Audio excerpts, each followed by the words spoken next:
Okay, so basically to implement the workflows, you can go to the project settings, and in there are the workflows. And to modify the workflow, you can just simply go to the relevant workflow that you want to edit.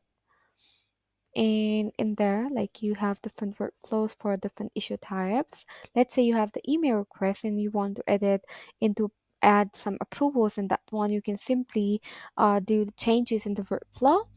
And normally, when you try to edit the workflow, it doesn't allow you to change to make the changes in the active workflow if you have to change any statuses or if you have to change any transitions. But you can do implement specific approvals, or you can implement specific conditions or validations in the active workflow.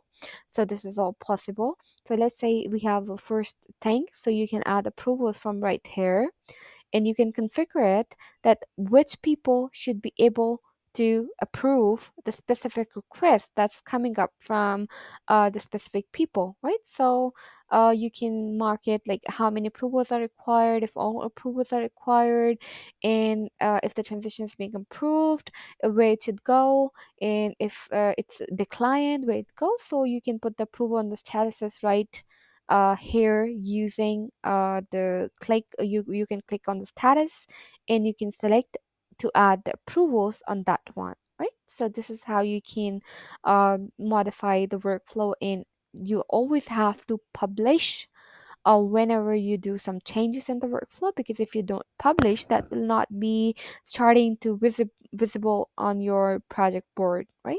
That was all really regarding the approvals part.